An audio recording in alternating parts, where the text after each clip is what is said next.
Et si ton équipe était plus que des vendeurs? Et si tes employés étaient plus que des automates qui viennent à 7h30, rentrent à 18h et le travail est fini? Et si tu étais capable de générer un chiffre d'affaires même pendant que ta boutique est fermée? Tu veux savoir comment? Grâce à tes employés. Je t'explique à la suite de cette vidéo.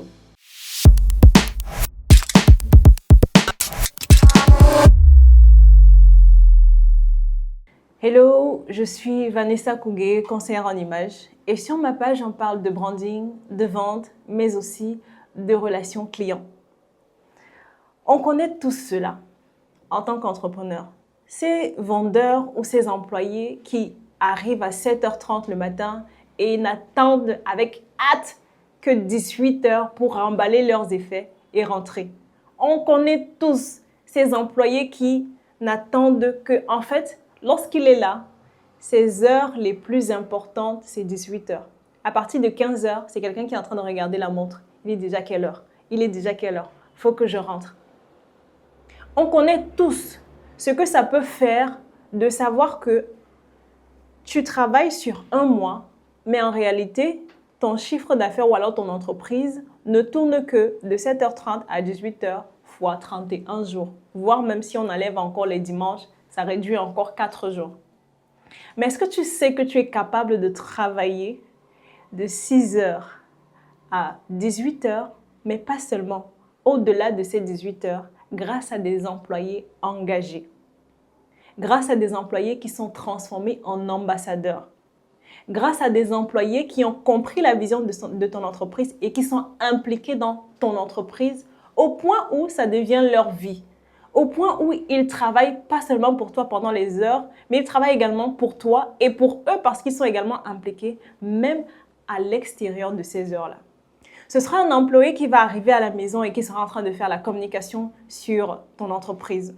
Ce sera un employé qui, dans toutes ses discussions avec ses amis, ses collègues, d'autre part, sera en train de discuter sur notre nouveau produit. Vraiment, il est capable de faire ci. Vraiment, il est capable de faire ça. On a pu améliorer ceci. Je t'assure que si tu arrives à l'avoir, ça va changer quelque chose. Notre nouveau produit est capable de répondre à ton besoin. Qu'est-ce que tu attends pour l'avoir? C'est quelqu'un qui dort et qui rêve ta marque. C'est un employé qui dort et qui se lève le matin et est capable de dire « j'ai hâte d'aller au travail ».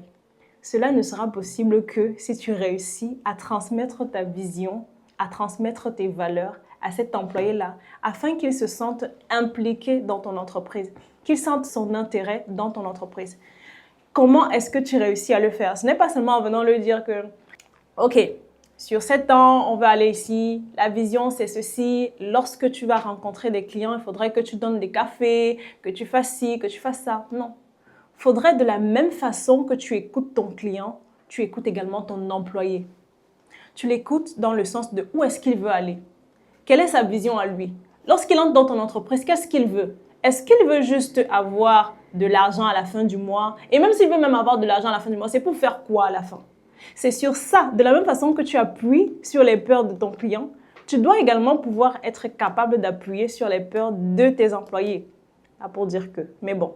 Tu dois également être capable de savoir quelle est la vision de ton employé parce que c'est sur ça que tu vas pouvoir faire une sorte de rémunération et de compensation qui va faire en sorte qu'il reste, qui va faire en sorte qu'il soit engagé, qui va faire en sorte qu'il se transforme en ambassadeur de ta marque. Tu as un employé qui a pour objectif de monter son entreprise d'audiovisuel. Ton entreprise à toi fait dans les chips ou alors l'industrie agroalimentaire. On le sait tous, on a besoin dans l'industrie agroalimentaire de communiquer. Et tu as parmi tes employés quelqu'un qui souhaite avoir une entreprise qui fera dans la communication.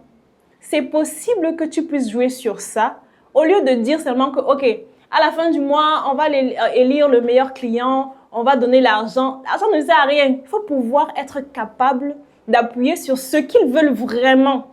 Ce qu'ils veulent vraiment, c'est quoi? Atteindre cet objectif-là. À la fin du mois, au lieu de dire, OK, voici 50 000, non. Achète une caméra et tu le lui donnes. Offre-lui une formation en création de contenu.